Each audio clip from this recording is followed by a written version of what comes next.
다가 먹었다니. 네. 반짝반짝 빛나는 책모닝 596일 차를 시작하겠습니다. 네. 여기가 속초 위에 거진이라고요. 한 12km만 가면 38선이라던데요. 100km만 가면. 그래가지고 시골인데 되게 한적하니 되게 좋으네요. 사람이 많이 없어서. 그래서 쉬고 있습니다. 네. 생일빵 여행. 네. 너무 좋으네요. 네, 오늘요. 성공은 당신 것 196페이지예요. 중간에 할 차례입니다. 세상에서는 인정스러움을 물렁함이나 동정과 혼돈합니다. 인정스러운 거를 물렁한 건지 물렁함이나 인정스러움하고 물렁함하고 다르단 말이에요. 동정하는 거랑은. 그래서 혼돈한대요. 세상에서. 동정이란 용기를 내어 힘을 북돋우어 주는 대신 사람을 나약하게 보고 그 나약함을 두둔하는 것을 의미합니다. 나약한 것을 두둔한 것이 아니라 어떻게 힘을 준다는 거, 용기를 준다는 거하고는 좀 다른 거예요. 중독, 의존, 상호 의존 같은 것을 치료하는 분야에서는 그런 동정이 병을 부추긴다고 말합니다. 동정이 병을 더 부추긴다는 거. 어디 아파? 그럼 뭐예요? 어머 어떡하니? 그 계속 아파서 뭐 막 이렇게 한단 말이에요. 그러니까 근데 세상에서는 동정을 원해요. 동정을 원하는 거예요. 근데 이제 공부할 때는 동정을 원하면 안 돼요. 근데 이제 공부를 이제 이렇게 쭉 해보면서 동정을 원하는 질문들이 있을 수도 있어요. 그전에는 되게 많았어요. 요새는 좀 뭔가 그래도 체계가 착착착착 잡혀가고 있거든요.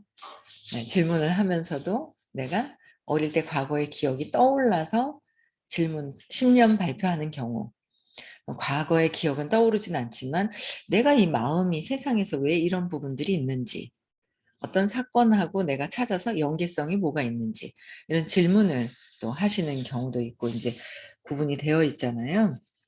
근데 뭐 아직은 그래요. 그러니까 에고가 마음에서 일어나는 부분들이 내가 어 나약한 부분을 동정받으려고 하는 것들이 있어요. 그러니까 동정이라는 말도 이제 싫지만 그런 경우도 있고 그런데 어쨌든지 간에 의식 아카데미라는 수업을 들어올 때는 모든 사람들이 그러니까 내가 지금 마음에서 나도 모르게 해왔던 습관들이 있거든요. 그걸 내가 인정하고 어릴 때부터 엄마한테 상처받았던 부분들을 그 상처받은 부분들이 있어요. 그게 반드시 작동하고 있어요. 그래서 이게 작동하면서 덮어 써서 어떤 형태로든 다 다르게 작동을 하고 있거든요. 근데 그런 것들을 내가 자꾸 공부를 하다 보면 아, 내가 이런 형태의 것들을 했었구나 라는 거를 내가 인정하고 내가 바뀌려고 할 때 인정하고 근데 그게 뭐 어때서 내가 한 게 아닌데 가짜 에고가 한 거잖아요. 가짜 마음이 한 거지 진짜 내가 한 것이 아니라는 거예요. 그래서 그냥 진짜 내가 인정하고 내가 바뀌려고 할 때 그럴 때 변화가 일어나요. 의식의 변화, 의식의 변화가 일어나거든요. 그래서 이제 근데 밖에서는 아픈 걸 어머 아픈데 어떡하냐 그래 하면서 막 이렇게 동정을 부추기는 그런 말에 현혹이 많이 되죠. 그래서 그렇게 해주기를 또 되게 바라고 그렇잖아요. 근데 전에도 한번 그런 게 있었죠. 칭찬받으려고 저한테 전화했다가 칭찬을 안 해주고 저는 교정시켜주고 싶었거든요. 저는 이제 사업을 하면서 사업적으로 더 뭔가 잘했으면 하는 마음이 있었죠. 이 바라는 마음이 있었던 게 그 마음조차도 욕망이었더라고요. 그래서 제가 나한테 전화할 때 차라리 위로받고 싶으면 저 위로해 주세요. 저는 그냥 교정을 시켜주고 싶었는데 욕망이 너무 많이 들어간다 말이에요. 그래서 교정을 시켜주고 싶었는데 칭찬받고 싶었는데 칭찬해 주는 게 아니라 뭘 막 교정해 주려고 하니까 안 맞는 거예요, 나하고. 삐뜨가. 화가 나는 거죠. 본인도 화가 나고 나는 '이 사람 왜 이러지? 왜 이러지?' 하는 마음이 드니까 어머머 하면서 있잖아요. 예? 별꼴이야, 별꼴이야, 별꼴이야를 제가 해 버리고 막 그런 경우가 있었어요. 그래서 상대방한테 내가 무엇을 원하는지를 보고서 이렇게 했을 때 이런 부분들이 딸하고 되게 많이 부딪혔죠, 처음에. 공부를 하니까 욕망이 더 들어가잖아요. 자식한테, 딸한테. 이 욕망을 빼버려야 돼요. 욕망이 딱 들어가 버리니까 '아 얘가 이거 배우는데 이렇게 하면 참 좋은데 이렇게 하면 지가 고통스럽지 않을 건데.' 싶어서 막 말을 하는 거예요. 근데 딸은 뭐예요? 위로받고 싶어서 엄마한테 얘기하는데. 처음에 많이 이렇게 부딪히는 부분들이 있었어요. 인제 저도 공부하다 보니까 이제 자꾸 아직은 인제 이렇게 막 실수를 하죠. 실수를 하는데 '아 이게 동정받고 싶을 때가 있고 막 그렇구나.' 그런데 저는 자꾸 미팅을 오거나 이럴 때는 인제 저는 교정해 드리고 싶은 마음이 커요. 어쨌든 미팅할 때 위로만 받고 가서는 발전이 없잖아요, 사업가로서는. 사업을 상담을 한다면. 사업을 상담을 한다면은 제가 교정을 해 드려야 되죠. 위로해서는 위로가 동정받고 싶어 하는 거. 그래서는 발전이 없다는 거. 그래서 '나는 교정받고 싶다.'라는 마음이 있을 때는 이제 언제든지 교정 받아야 돼요. 근데 별로 연락 안 하시더라고요. 연락을 안 해요. 동정하는 사람은 상대의 나약함을 심화한다는 의미입니다. 나약함을 더 크게 만들어 버린다. 더 심적으로 심화시킨다는 더. 그래서 이는 엄밀히 말해 무정한 것이고 인정으로 나오는 용기에 바탕하지 못하는 것입니다. 오히려 무정한 것이다. 그래서 인정스럽다는 것은 다른 사람이 현재는 자신에게 진실성이 있음을 실감하지 못한다 해도 본인한테 진실성이 있음을 실감하지 못한다 해도 그 사람의 진실성을 비호하는 것을 의미합니다. 그 사람의 진실성을 비호하는 것을 의미합니다. 그러니까 뭔가 동정이라고 그러면은 쪼끔 더 막 더 싫을 거예요. 뭔가 자기가 하고 있는 이 현실의 힘든 거를 막 뭔가 이렇게 하고 있는 거에 인정받으려고 하는 거. 지금 하고 있는 상황에서. 뭔가 위로받고 싶어 하는 마음. 그쵸? 그런 마음을 빼고 뭔가 '내가 어떻게 교정을 해야 될까?'라는 생각을 한다면 발전이 있으세요. 근데 계속 인정받고 싶고 위로받고 싶으면 위로받고 싶은 거는 뭐예요? 이 선생님 앞에서는 선생님이 그러시죠. 1대1로 만났을 때는 모르겠지만 뭔가 큰 상담이 있을 때 뭐 간혹 뭐 그런 경우는 아니지만 다 어떻게 해요? 수업 시간이나 이렇게 할 때는 위로받으려고 해서 되는 게 아니라 교정받으려고 나의 생각을, 나의 감정을, 내 느낌을, 안 좋은 느낌을 좋은 느낌으로 교정시키는데 그렇게 보셔야 돼요. 그래서 진정으로 강인하다면 친절하고 온화하고 말이나 표정도 부드럽기 마련입니다. 이런 태도나 입장은 스스로 선택하는 것이지 강요받아 취하는 것이 아닙니다. 스스로 선택한다는 건 뭐냐면요. 이런 진정으로 강인하면 그러니까 내가 신념을 찾아서 내가 나약한 사람이 아니라는 거예요. 다 나약하다고 생각을 했어요, 저도. 왜? 엄마가 날 버렸잖아. 언제 버렸어? 버리지도 않았는데 버렸다고 하고 뭐 어떤 상황이 있어도 엄마랑 떨어지게 됐어도 엄마는 다 뭐예요? 그냥 로보트, 로보트라는 거예요. 그래서 로보트의 역할이 또 다 있는 것이고 근데 이 로보트가 움직여 가지고 사랑을 막 줄 때는 또 어디서 온 거예요? 엄마한테서 시작점이 아니다. 완전 시작은 엄마에서부터 우리는 엄마를 보는 거예요. 엄마가 나한테 사랑을 줬다고. 엄마가 시작점이 아니다. 시작은 뭐예요? 엄마를 통해서 더 큰 사랑이 있다라는 거. 더 큰 사랑이 있다는 걸 우리가 알아가는 거예요. 그랬을 때는 일단 엄마에 대한 감정적인 부분, 신념을 찾아서 재맥락을 해야 돼요. 신념을 찾아서 완전히 재맥락을 해야지만 엄마가 가려져 있는 사랑으로 엄마가 시작인 줄 아는데 엄마가 사라지면 그 큰 사랑이 있다라는 거를 알아가는 게 강인해져요. 내면이. 왜? 사랑은 그냥 이 물리적인 힘으로 포스로 강한 것이 아니라 이 내면에 내가 사랑이 있고 사랑으로 충족되어 있다는 걸 알면 저절로 그냥 스스로 저절로 친절하게 되고 온화하고 말이나 표정도 저절로 부드러워진다는 거죠. 그래서 스스로 선택하는 거. 그러니까 이런 태도나 입장은 내가 선택하는 거예요. 어떻게요? 신념을 나는 찾아서 나의 원래의 근원의 사랑으로 그냥 사랑이 드러나게 해야 되겠다라는 선택을 하는 거예요. 내가 하는 거죠. 그랬을 때 스스로 선택하는 거지 강요받아서 억지로 친절한 척하고 친절한 척하다가는 한계가 있죠. 온화한 척은 온화한 척해서 온화해지는 것이 아니거든요. 그 구분이 잘 안 되는 거예요. 저 사람한테 나는 버림받을까 봐 또 엄마한테 나는 엄마가 동생 낳으러 사라졌는데 동생 낳으러 가시면서 사라졌던 걸 나는 오해를 해서 막 자지러지게 울었단 말이에요. 자지러지게 울었어요. 그 떨림이 있어요. 이 등줄기하고 있잖아요. 이 장 쪽하고 뭔가 있죠. 으실한 그 떨림이 아직도 저는 지금도 슬금슬금 느껴져요. 느껴질 때 몸살이 아닌데 몸살인 줄 착각을 했었고 몸살같이 느껴질 때가 있어요. 그러면 내가 뭔가 또 스트레스 받고 두려움을 작동되는구나라는 걸 저는 아는데 이것들을 그것 때문에 버려질까 봐 해서 생겼던 것들이 그냥 사람들한테 친절함이에요.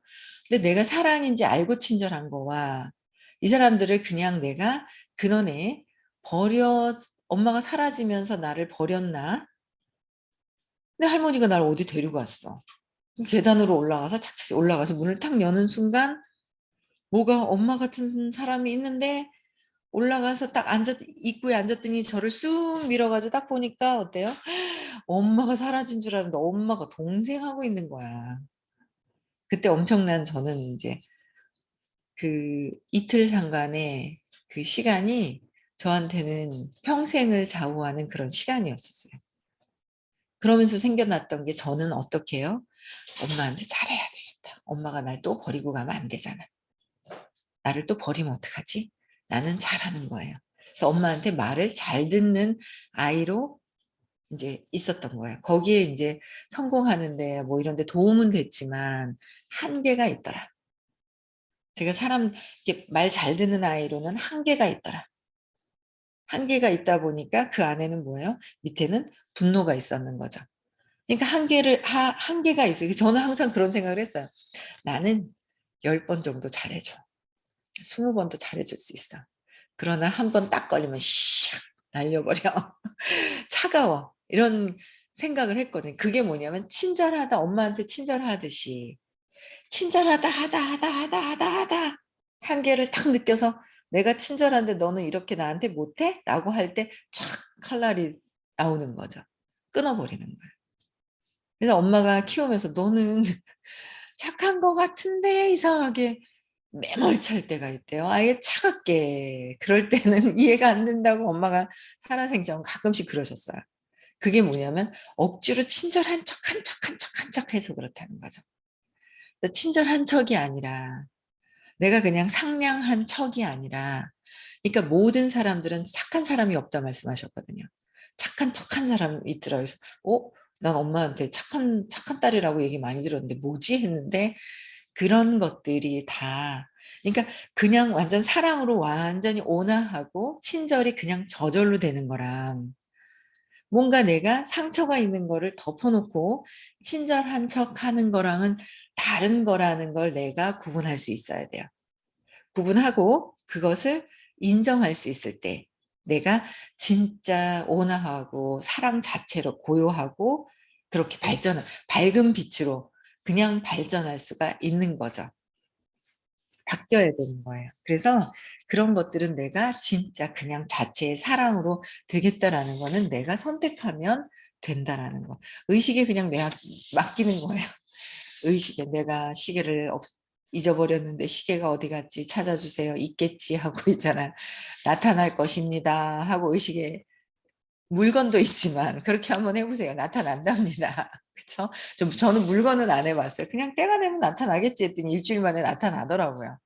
막 찾으려고 애쓰지도 않고 그냥 뭐 불편하지 않아서 그냥 그랬어요. 근데 이제 그렇게 해서 금방금방 찾으시는 분들도 계시는데 그냥 의식이 그러면은 내가 진짜 생각지도 않았던 걸 막 들춰보고 막 이렇게 하게 되더래요. 그래서 찾더래요. 그런 사례도 들었어요. 그래서 물건도 있지만 더 중요한 거는 뭐예요? 내 신념이 그냥 드러날 것이다라는 거. 의식의 장 안에 그냥 맡기는 거. 의식은 뭐예요? 에너지, 또 사랑. 사랑인 거예요.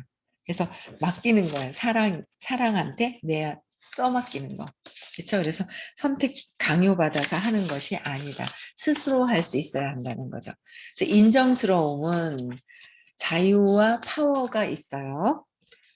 진짜 인정스러움은 인정스러움이 저절로 나오는 거예요. 이거는 내가 인정해야지 이런 게 아니라 내 자체가 나를 인정할 때 인정스러움이 나오는 거예요.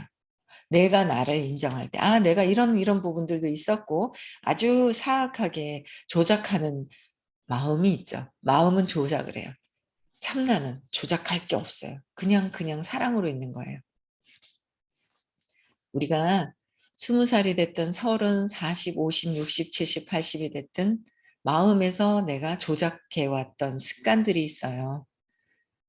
그런 습관들도 무엇이 있지라는 걸 그냥 인정하고 해버리면은 그냥 내가 인정하고 그랬구나 하면은 점점 사라지는 거죠. 그래서 인정스러움은 자유와 파워가 있고 취약성이 없는 입장이에요. 취약성. 약한 부분들이 없는 입장이고요. 내면의 인정스러움을 갖기만 하면 내면의 인정스러움을 갖기만 하면 그때부터는 방탄이 됩니다. 세상이 우리를 성가시게 할 수는 있습니다. 우리가 쌓은 모래성을 부술 수는 있습니다. 이게 내가 인정스러움을 아는 왜 그렇게 스스로 인정스러움이 아니라 인정스러움을 내가 인정스럽게 하는 거? 그냥 뭔가 위로받고 뭔가 이렇게 누군가에게 그냥 인정만 해주는 것이 아니라 내가 바뀌려고 노력만 한다면 내가 바뀌려고 했을 때 세상이 어떻게 보면 성가시게 느껴질 수도 있고요. 아니면 뭐야 내가 쌓았는데 뭐야 벽돌을 쌓은 게 아니라 모래성을 쌓았다. 근데 이 모래성을 부술 수가 있어요. 그러나 더 이상 우리 삶에서 우리를 괴롭힐 수는 없습니다. 내가 고통스러워하는 것들이 그 신념 때문에 있거든요. 그 신념을 찾아야 된다는 거죠. 그 신념을 찾아서 그 신념의 첫 번째 단계는 뭐예요? 엄마에 대한 것이다. 왜요? 엄마에 대한 것이다. 우리는 모두 다 누구예요? 어디서 나왔어요? 그 큰 장에서는 그 사랑의 신이 그 사랑, 그 에너지 장 속에 있다가 내가 있다는 생각이 있음으로 해서 내가 어디를 들어가지 하다가 어디로 들어가요? 엄마 자궁 속으로 들어가잖아요. 어, 엄마 자궁 속에서부터 10개월이 키워져 나오는 거예요. 엄마가 내 아빠도 있었지만 정자와 남자가 만나서 수정이 돼서 커졌지만 아빠보다는 그 영향력이 엄마 몸속에서 자라왔기 때문에 엄마에 대한 상이 어마어마하게 크다는 거죠. 근데 태어나니까 또 엄마가 먹여줘. 요즘에는 뭐 이혼하는 경우도 있고 막 이래서 아빠가 아기를 키우는 경우도 상당히 많아졌어요. 많아졌지만 어쨌든 엄마가 주로 많이 그러니까 엄마한테 뱃속에서부터 키워졌기 때문에 거기서 느껴지는 엄마에 대한 그 상이 있다고요. 나를 보호해주고 키워준. 그래서 엄마를 놓으면 굉장히 많은 세상을 놓게 된다. 놓게 된다 그래서 놔서 페인이 되고 막 이런 것이 아니라 내가 그 두려워하는 실체 있잖아요. 그게 놓아진다라는 거죠. 그래서 그런 부분들이 진짜 상당히 신념 찾으면서 엄마에 대한 마음이 있어요. 그거를 해결을 하는 것이 그래서 보면은 아빠 얘기만 주로 많이 하시는 분들도 막 있었어요. 뭐 다 여러 형태의 어떤 분들이 계셨는데 아빠에 대한 이야기를 많이 했어도 결국은 뭐예요? 엄마에 대한 이야기가 나와서 엄마하고의 관계가 해결이 되어야 내가 진짜 사랑이 회복이 되는 거예요. 사랑이. 그래서 그런 부분들을 우리를 괴롭힐 수가 없다는 거죠. 그래서 유연성이 파워입니다. 유연성이 파워예요. 유연성, 파워, 힘이 있어. 사랑으로 있을 때는 유연하고 내가 신념을 지킬 때는 지켜야 되기 때문에 유연해요? 아니에요. 누가 어떻게 잘못되었다가는 그냥 뭐라고 얘기하면 그냥 화를 내거나 막 뭔가 나를 지키려고 하는 마음이 막 무너지는 것 같고 세상이 무너지는 것 같아요. 오히려 무너지는 것이 어떻게 해요? 좋은 거죠. 지키려고 얼마나 그랬어요, 저도. 똑똑한 척, 똑똑한 척보다 무시당할까 봐. 무시 안 당하려고. 그렇죠? 고등학교만 나와서 공부 못했다고 막 그럴까 봐, 무시당할까 봐. 그렇죠? 남편 빼앗길까 봐. 너무 예쁘거나 그런 사람들은 막 싫어하고 내 마음속에서. 뭔가 내가 너무 막 잘하려고 하는 마음도 저 사람이 떠날까 봐 잘하려고 하는 건지. 그래서 제가 그 욕망을 내려놔야 되겠다. 정점 내려놔야 되겠다. 남편보다 욕망을 더 내려놓기 쉬운 게 자식이더라고. 그걸 알았어요. 옛날에 남편을 지고 있을 때 남편이 제일 큰 줄 알았는데 남편을 조금 내려놓고 자식이 더 크다라는 거를 알았어요. 자식도 내려놔야죠. 스스로 경험해야 돼. 내가 해서 되는 것이 아니야. 그 경험은 내가 대신해 줄 수 없는 것이야. 스스로 해봐야죠. 근데 그런 부분들이 상당히 이제 많이 유연성, 욕망, 두려워하는 것을 내려놓는 거죠. 제가 잘못되면 어떡하나라는 마음이 두려움을 바탕으로 해서 욕망이 있을 때 내려놔지고 그러니까 그게 두려움을 바탕하고 있는 거는 그가 아니라 나잖아요. 엄마에 대한 마음, 근원적인 거. 이게 없어질 때 유연성이 있죠. 유연성이 있어져요. 그죠? 내 마음에. 근데 신념을 꼭 지키려고 하면 그 두려움을 지키는 거거든요. 그러려면 유연성이 있어져요? 없어져요. 뭔가 나하고 반대되는 말을 하면 화가 나고 난리가 나죠. 그런 상황들이 생기는 것 같아요. 그래서 털이 있고 가죽이 헐거운 동물은 특유의 생존 능력이 있음을 알 수 있습니다. 특유의 생존 능력이 있는 거죠. 가죽, 털이 있고. 카멜레온도 착 색깔이 바뀌잖아요. 나를 드러내지 않게 보호하기 위해서. 결국 내가 죽을까 봐. 자, 고양이의 가죽을 움켜잡으면 아무런 아픔도 주지 않고 위로 몇 센티미터를 잡아당길 수 있습니다. 그렇죠. 고양이 이렇게 딱 잡으면 쭉 이렇게 늘어나잖아요. 가죽이. 그렇죠. 그래서 적이 고양이를 공격해도 털 조금과 가죽만 건드리게 된다는 뜻입니다. 주요 장기는 위협받지 않습니다. 고양이들은 서로 끝없이 싸우고 양쪽 다 살아남습니다. 이런 것을 보면 원칙에 정렬한다는 것이 융통성 없거나 엄격함을 의미하지는 않는다는 점이 명료해집니다. 하물며 고양이도 내 장기를 보호하기 위해서 유연성 있게 하는데 동물조차도 그렇죠? 오히려 저 밖의 것에 고정이 되어 있지 않으면 어느 방향으로든 자유로이 움직일 수 있습니다. 저 밖의 것에 고정되어 있으면 내가 자유롭게 움직이지 못하게 되는데 내가 내면에서의 어떤 고착화되어 있는 것들을 거기에서 내가 내려놓게 되면 더 오히려 유연해진다라는 거죠. 그래서 처음에 동물, 그러니까 그 200 이하의 의식에서 200 이하에서 봤을 때 감정적인 게 주로 감정적인 게 많죠. 감정이에요. 감정이 휘둘리는 거죠. 제가 감정이 엄청나게 많이 휘둘렸죠. 그래서 오히려 감정을 휘둘리지 않는 사람들이 더, 야, 부럽다라고 했어요. 그런데 그런 사람들이 더 위험하더라고요. 제가 보니까. 왜냐하면 감정을 감춰서 감정의 기전이 세 개가 있어요. 회피하는 거, 억압하는 거, 표출하는 거. 회피와 표출을 더 많이 했죠, 저는. 근데 억압이 더 안 좋다. 자신한테. 억압을 시켜놔서 그게 자신한테 병이 되더라. 병이 되더라. 더 아파질 수가 있는 거예요. 그래서 억압했던 것들을 내가 어떤 것들을 그러니까 공부를 해야 저절로 억압했던 것들이 드러나게 돼 있어요. 드러나게 돼 있어요. 이게 확 드러나면은요, 감정이 확 드러나면 동물과 같은 느낌이 있어. 동물? 내가 왜? 하고 생각을 했었어요, 예전에는요. 이해가 안 됐었어요. 근데 동물이 감정적으로 어떻게 해요? 세상에 어떻게 완전히 있잖아요. 누가 나를 잡아먹을까 봐 노리고 있다가 조금만이라도 뭔가 바삭거리면 막 완전 잡아먹으려고 막 하잖아요. 그래서 제가 여기 어깨가 막 힘이 막 들어가는 게 습관이 돼가지고 전화하는데도 이제 공부하면서 전화하는데도 내가 막 여기다가 막 어깨에다 힘을 주는 거예요. 제가 막 힘을 주고 있더라. 그쵸. 힘을 주고 막 있는 거예요. 그게 보니까 내가 공격당할까 봐. 아니면 뭐라 그러면 딱 공격해버리고. 공격당할까 봐 두려워하고 있고 공격을 하려고 하고. 그랬을 때 공격하려고 화내고 막 이러는 거 있죠. 그래서 더 강하게 화내고 막 이러신 분들은 더 뭐예요? 두려움이 더 크다라고 얘기를 하시잖아요. 그렇죠?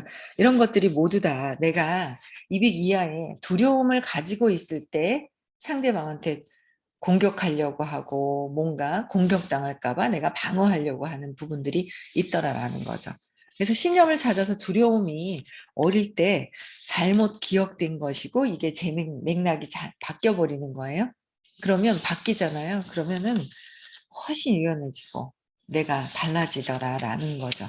두려움이 있어요. 다 누군가에게. 엄마한테 버려질까 봐 두려워했다가 또 남편한테 또 버려질까 봐 두려워하고 그런 것들이 이제 계속 있는 거죠. 그래서 스모 선수를 얼핏 보면 이 원칙이 틀린 듯합니다. 이들은 지면에 뿌리를 박듯 몸을 고정하는 것을 중요한 원칙으로 마스터한 듯합니다. 이들이 코뿔소나 미식축구, 수비수처럼 쪼그리고 앉으면 2배는 되는 중력으로 잡아당겨지는 것처럼 보입니다. 정말 묵직해 보입니다. 이런 스모 선수의 비법은 무엇일까요? 자신을 지면에 단단히 고정함으로써 상대를 쓰러뜨릴 때 균형을 잡아줄 지렛목을 단단히 하는 것이 비법입니다. 스모 선수들의 비법이래요. 실제로 상대를 쓰러뜨리는 것은 유연성입니다. 스모 선수가 지면에 단단히 고정하는 것은 단지 그의 유연성에서 나오는 파워의 효과가 더 커지기 때문입니다. 딱딱한 표면에 부딪고 돌아오는 힘이 물렁한 표면에 부딪고 돌아오는 힘보다 큰 것과 마찬가지입니다. 공상적 박애주의자들, 도덕군자인 척하는 사람들, 지나친 낙천주의자들은 모두 입장이 나약합니다. 지나치게 나약하다, 낙천적인 거. 지나치게 낙천적인 것도 뭔가는 있어요. 비리가 있다는 거예요. 도덕군자적인 척하는 것도 비리가 있다. 공상적인 박애주의자들도 비리가 있더라라는 거예요. 그래서 요거는 내일 또 하겠습니다. 그래서 내가 오늘 어떻게 한번 그러니까 제일 중요한 건 외부에서 불편한 상황이 있는 거를 적어서 찾아보는 게 첫 번째 제일 중요해요. 세상은 내 마음속에서 드러난 것이기 때문에. 그래서 어떤 무엇이든지 저 사람들이 뭐 하는 것들은 문제가 되는 것이 아니라 어떻게 해요? 내 이 영사기에서 쌓아붙였다는 거예요. 그게 세상에서 보이는 저 형태들이나 모든 감정들 말하는 모든 것들이 불편한 거는 어쨌든 내 마음에서 싸서 모든 것들을 해석을 한 것이기 때문에 내 영사기를 들여다봐야지 스크린에서 본 것을 찾아서 불편한 걸 내 영사기를 봐야 된다는 거야. 근데 우리는 이게 스크린에서 영사기로 들어오는데 시간이 걸리더라도 하셔야 돼요. 그게 된다면 시간이 좀 더 빨리빨리 진전이 돼요. 스크린이 아니다. 그렇죠? 내 영상에서 무엇이 고장이 났었는지 잘못 편집되었는지를 찾아보셔야 되는 거예요. 아시겠죠? 네, 그래서 오늘도 행복한 하루 보내시고요. 네, 내일 6시에도 다시 만나 뵙겠습니다.